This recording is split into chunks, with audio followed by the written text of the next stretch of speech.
안녕하세요. 축구 전문 기자 한준입니다.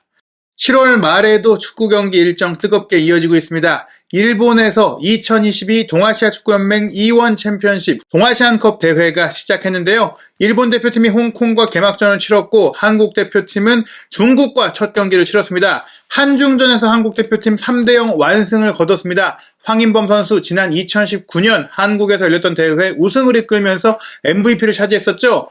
사상 첫 4회 연속 우승에 도전하는 동아시아의 절대 강자 한국, 이번 경기 역시 황인범 선수가 화려한 중원 플레이를 펼치면서 주도했는데요. 사실 중국도 전반, 초반, 중반까지는 굉장히 끈끈한 수비, 터프한 수비를 펼치면서 우리의 일방적인 공세에도 골문을 내주지 않겠다, 이런 의지를 보였거든요. 하지만 전반 39분 주장으로 출전했던 상하이 선화 수비수인 주천재 선수의 자책 헤딩골이 나오면서 골문이 열렸고 후반전에 한국이 권창훈 선수와 조규성 선수의 골까지 나오면서 3대0으로 완승을 거둘 수 있었습니다. 이 주천재 선수의 자책 헤딩골이 굉장히 중요했는데요. 중국 최대 스포츠 매체라고 할 수 있는 신화스포츠에서는 많은 중국 팬들이 이 자책 헤딩골을 보고 절망에 빠졌고 안개 속의 중국 축구에 또 비가 내리는구나 베스트 댓글로 올라갈 정도로 많이 가라앉은 중국 팬들의 분위기를 볼 수 있었는데, 무엇보다 사실은 수비수인 권경원 선수가 깊숙하게 그냥 롱패스를 연결한 것을 걷어내려고 처리한 것이 골문 구석으로 절묘하게 빨려 들어가는 정말 예상치 못한 장면이었고, 또 권경원 선수의 킥 시도 자체가 한국 공격수가 오프사이드 위치에 있는 상황이었기 때문에 이렇게 무리하게 걷어낼 필요가 없었는데 수비로서의 기본기가 부족한 그런 플레이가 나오지 않았느냐. 게다가 주장으로서 이런 자책골을 기록했기 때문에 팀이 흔들릴 수밖에 없는 그런 상황이었는데요. 이 장면을 보고 사람도 아니다, 주장 맞냐, 승부조작한 거 아니냐, 이런 댓글들이 쏟아졌습니다. 자조적인 반응들이 꽤 많이 나왔었는데요. 말씀드린 대로 긴 롱패스를 헤더로 걷어내려고 툭 친 것이 골문 구석으로 빨려 들어가는 그런 헤더골이 나왔기 때문에 폴란드 스트라이커가 떠오른다, 레반도프스키 같은 헤딩골 아니었냐, 이런 반응들도 있었고요. 또 2014년 월드컵에서 네덜란드가 스페인을 5대1로 크게 꺾을 때 로빈 판페르시 선수가 온몸을 던지면서 시도했던 다이빙 헤더 슈팅, 정말 기가 막힌 골이었는데 그 골이 떠오른다는 댓글도 있었고요. 정말 세계적인 골을 넣었다라고 남기면서 눈물을 흘리는 또 이모티콘을 올리는 그런 팬들도 있었습니다. 너무나 이제 큰 충격, 지는 건 지는 거더라도 이렇게 나름 이제 투지를 보이고 수비를 하다가 자책골로 무너지는 상황, 주장이 자책골로 무너지는 상황이 너무나 실망스러웠을 것 같은데요. 웃다가 죽을 뻔했다, 아름다운 자살골이네, 공격수들이 배워야겠어, 사각지대로 대단한 골을 넣었잖아, 난이도 높은 헤더골이야, 엘리트 축구구나, 이렇게 얘기하는 팬들이 있을 정도로 정말 많은 스스로 자기 비하를 하는 중국 축구 팬들이라고 할 수 있겠습니다. 경기 끝나고 나서 경기 결과를 전하는 기사에 베스트 댓글은 조금 더 치명적인 댓글들이 있었는데요. 전혀 희망이 없다, 국제대회에서 중국 축구에 망신살이 뻗쳤다, 이런 반응들이 있었고요. 한 무리의 폐기물이었다, 한 무리의 돼지 집단이었다라고 정말 냉철하게, 정말 너무나 가혹하게 비판하는 팬들도 있었는데요. 중국 선수들이 이렇게 부족한 실력에도 불구하고 중국 슈퍼리그에서 억대 연봉, 수십억대 연봉을 받고 있는 그런 상황들로 인해서 더욱더 많은 비판을 받고 있고 중국인들로부터 지지를 받지 못하고 있다, 이런 분위기를 또 확인할 수 있는 그런 반응이었다고 볼 수 있겠습니다. 2022 동아시안컵 대체 어떤 경기가 펼쳐졌길래 중국 팬들이 이렇게 실망했는지 상세하게 살펴볼 텐데요. 우선 이 동아시안컵 자체가 피파의 A매치데이에 열리는 대회가 아니다 보니까 각 팀들이 의무적으로 선수를 보내줄 필요는 없습니다. 하지만 동아시아 축구연맹이 주관하는 동아시안컵이라는 의미가 있기 때문에 한중일을 비롯한 동아시아 지역 팀들은 자국리그 일정을 조금 중단하거나 양해를 해주고 선수들을 차출해주다 보니까, 예를 들어서 한국 선수들은 K리그 중심으로, 중국 선수들은 중국리그 중심으로, 일본 선수들은 J리그 중심으로 참가를 했거든요. 한국 대표팀은 이번 대회에 김진수 선수가 레프트백 주장으로 참가를 했습니다. 김동준, 송범근, 조현 선수가 골키퍼로 이제 소집이 됐고, 수비라인에 김영권 선수가 본래 소집이 됐었는데 참여 직전에 위장염에 걸리면서 빠졌거든요. 추후 합류할 수 있다는 얘기들이 나왔지만 결국에 몸 상태가 좋지 않아서 서울 이랜드의 또 다른 왼발잡이 김영권 선수의 후계자로 불리는 이재익 선수가 대체 발탁이 됐고요. 이재익 선수 외에도 조유민 선수, 김주성 선수 이런 새로운 수비수들이 뽑혔고, 또 박지수 선수도 선발이 되면서 수비 라인이 새롭게 구성이 됐습니다. 풀백 포지션은 김진수 선수 외에 윤종규 선수와 홍철 선수, 김문환 선수 등 기존에 또 6월달 A매치에도 소집됐던 선수들이 뽑혔고요. 미드필드 라인 새로운 얼굴들이 많이 들어왔죠. 2003년생인 강성진 선수, 2001년생인 고영준 선수 등 FC 서울과 포항 스틸러 플러스에서 좋은 경기력을 펼쳤던 2선 공격수들이 선발됐고 뭐 기존의 국가대표 멤버인 권창훈, 나상호, 백승호, 송민규, 엄원상 선수, 김진규 선수도 뽑혔고 김동현 선수도 지난 6월에 이어서 소집이 됐고요. 또 수원FC의 이기혁 선수 그리고 김천 상무의 이영재 선수가 황인범 선수와 함께 중원 자원으로 뽑혔고 스트라이커 자원으로는 조규성, 조영욱 선수가 선발이 됐습니다.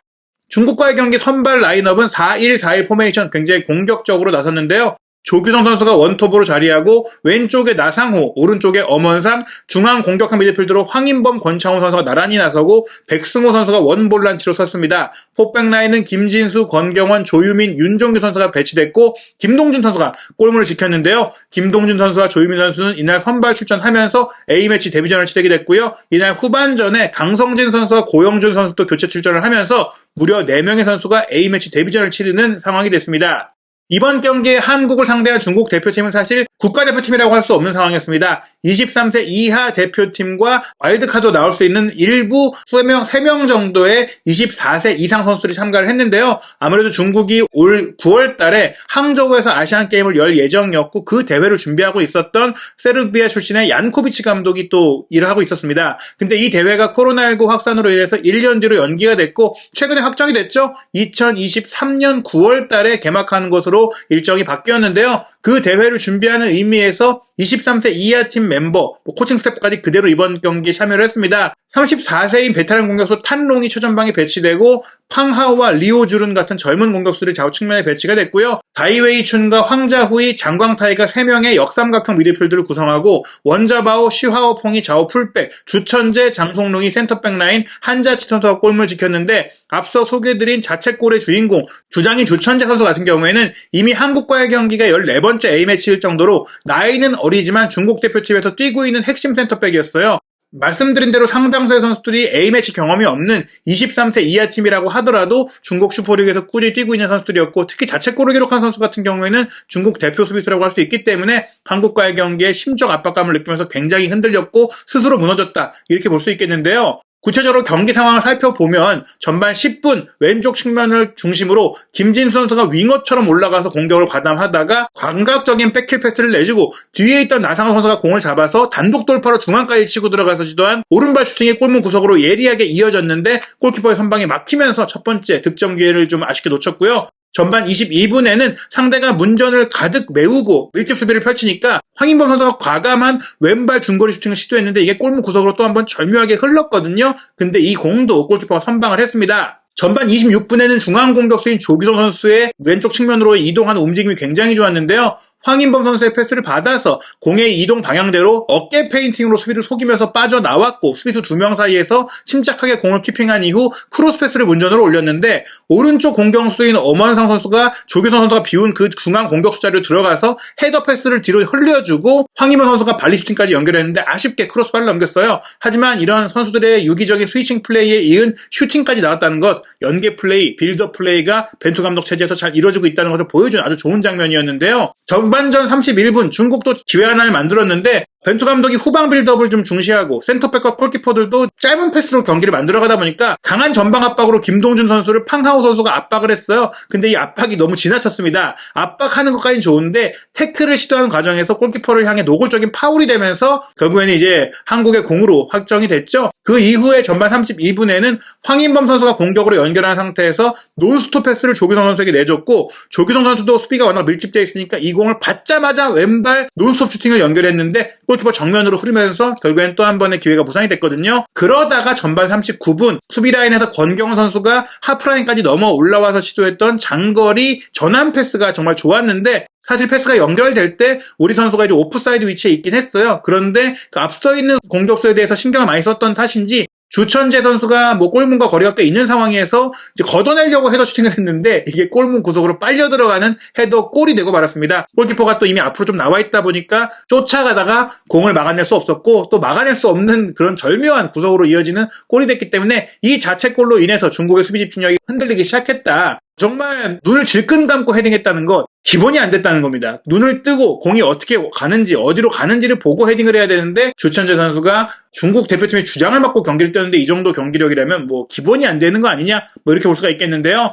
전반전 종료 한국이 1대0으로 이제 앞서갔는데 점유율이 74%에 이를 정도로 중국은 전반 내내 수비만 했다. 슈팅 숫자도 뭐 사실 9대0, 전반전에만 9개 슈팅을 한국이 뿌릴 정도로 압도적인 경기를 했다고 볼 수 있겠는데요. 후반전 1대0으로 앞선 상태로 시작했고 중국 선수들이 체력적으로 더 지치기 시작하면서 우리의 골잔치가 시작됐습니다. 후반 9분에는 오른쪽 측면으로 이동한 황인범 선수가 왼쪽 전방으로 깊숙이 크로스 패스를 올렸고 레프트백인 김진수 선수가 이날 굉장히 공격에 많이 가담했는데 본인의 장기인 커트인 플레이에 이은 헤더 플레이가 나왔어요. 헤더의 슈팅이 아니라 헤더를 옆으로 빼주는 그런 절묘한 판단을 했고 배후 공간이 좀 비어 있었을 때 권창훈 선수가 달려들어오면서 툭 밀어넣은 골을 통해서 2대0을 만들었습니다. 2대0으로 앞서간 가운데 벤투 감독은 후반 20분에 권창훈 선수와 나상호 선수를 빼고 송민규 선수와 고영준 선수를 투입을 했는데요. 송민규 선수 같은 경우에는 6월 A매치 당시에 이제 몸 상태가 좀 좋지 않았고 뭐 코로나19 문제도 있다 보니까 출전 기회를 얻지 못했었죠. 또 고영준 선수는 이번에 포항 슬러스의 활약을 통해서 새롭게 데뷔팀에 소집이 됐는데 빠른 출전 기회를 얻게 됐고요. 들어가자마자 송민규 선수는 왼쪽에서 힘있는 플레이로 흔들어줬고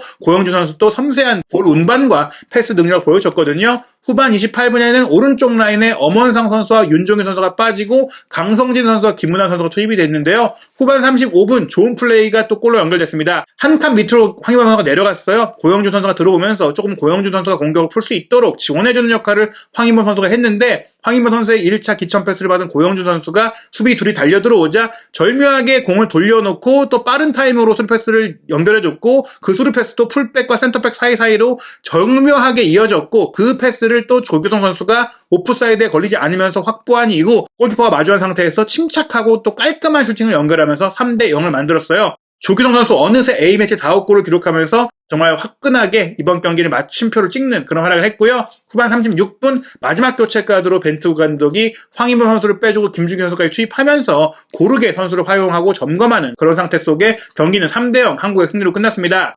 권창훈 선수가 이날 경기 마치고 득점자로서 또 대표로서 인터뷰를 했는데요. 초반에 골이 좀 안 들어갔지만 우리가 계속 추구하는 방향으로 공격을 전개해 나갔고 두드리다 보니까 상대의 실책이 나온 것이다. 우리가 행운의 골을 넣었다기보다는 계속해서 상대를 몰아치면서 압박했기 때문에 그런 자책골이 나온 것이고 또 그 이후에도 90분 동안 우리의 플레이를 하려고 노력했다는 말을 통해서 벤투 감독이 이번 대회를 통해서 여전히 조준혁을 끌어올리고 또 국내파로만 운영이 됐지만 카타르 월드컵을 대비하는 그런 과정으로 삼고 있다는 걸 알 수 있었고요. 힘든 상황 속에서 선수들이 최선을 다했다고 얘기를 했는데 한국 선수들, K리그 선수들이 지난주 토요일 경기까지 또 K리그에서 소화하고 일요일날 비행기를 타고 이동해서 월요일과 화요일 딱 이틀 훈련하고 이번 경기를 한 거거든요. 빡빡한 일정 속에서 또 경기를 소화했고 지금 일본이 굉장히 덥고 습한 날씨다 보니까 더욱 힘들었는데 좋은 컨디션, 좋은 경기를 또 보였다고 할 수 있겠습니다. 홍콩과의 2차전 경기는 토요일 오후 4시에 열리다 보니까 더 더운 날씨에 치르게 된다라고 권창훈 선수가 좀 얘기하면서 준비할 시간이 많지 않지만 잘 회복해서 홍콩전도 승리하겠다 이렇게 얘기를 했습니다. 중국 23세 이하 팀을 이끈 얀코비치 감독은 한국이 한 수 위였다고 했는데요. 월드컵 클래스 레벨의 팀과 대전을 했고 우리는 완벽하게 경기 운영을 했어야 했다. 정신 상태를 봤을 때 우리 선수들은 평상시처럼 한 거였다. 오늘 특별히 못한 게 아니었고 이 정도 실력이었다는 얘기죠. 한국에 대해 전력 분석을 충분히 했지만 역시 한국이 한 수 위였다라면서 백포와 백파이브를 시도하면서 수비적인 경기를 했던 거 맞고 속도 조절을 하려고 했는데 전반전에는 그래도 자책골을 내주기 전까지는 수비가 잘 된 것 같다라고 돌아봤어요. 중국이 어느 정도 수준인지 판단하는데 좋은 경기였다면서 이번 경기 점검의 의미를 좀 꼽았고요. 1년 뒤에 있을 역시 아시안게임을 준비하는 팀이기 때문에 공격적으로 운영은 하고 싶었지만 상대가 너무나 강했고 한국이 너무 강했기 때문에 할 수가 없었다. 한순간에 방심도 허용하지 않는 팀이더라. 방심하는 순간 바로 골을 내줬다라고 하면서 일본과의 2차전은 잘 준비하겠다 이렇게 얘기를 했습니다. 일본은 하루 먼저 경기를 했습니다. 홍콩을 상대로 6대0의 대선을 거뒀는데 일본에서 열리고 있는 대회임에도 불구하고 이날 일본의 경기는 관중이 4,980명밖에 오지 않았어요. 일본 현지 언론도 질타를 했는데 같은 시간에 지금 일본 투어를 하고 있는 파리 생제르맹이 팬 오픈 트레이닝을 진행했는데 이 오픈 트레이닝의 티켓 가격이 4만 원이 넘는 고액이었음에도 불구하고 14,000여 명의 관중이 몰렸다고 합니다. 일본 대표팀의 경기보다도 이 파리 생제르맹 투어에 더 많은 관심이 몰리고 있고 한국과 중국의 경기가 열릴 때도 파리 생제르맹과 가와사키의 또 프리시즌 경기가 이어졌는데 메시 선수가 또 나와서 골을 넣으면서 2대1로 이겼거든요. 정성용 선수도 이 경기에 출전해서 멋진 선방을 보여주긴 했는데 동아시안컵이 이 파리 생제르맹의 일본 투어와 겹치면서 더욱더 좀 관심이 없는 것 같아요. 한국과 중국의 경기도 거의 관중이 없는 채로 열리다 보니까 연습 경기 같은 분위기였습니다. 그래도 2차전 경기는 주말에 열리기 때문에 조금 더 관심이 있기를 기대하고 있는데요. 2차전은 7월 24일 일요일 오후 4시에 한국과 홍콩, 일본과 중국의 경기가 또 그 뒤에 이어지고요. 마지막 경기가 거의 사실상 결승전이라고 할 수 있겠죠. 7월 27일 수요일 저녁 7시 20분에 한국과 일본 한일전이 펼쳐집니다. TV 채널로는 TV조선, 온라인으로는 스포티비나우와 아프리카TV에서 보실 수 있는데요. 이 경기 직접 보시지 못한 분들은 한준TV를 통해서 동아시안컵 소식도 확인하시기 바랍니다.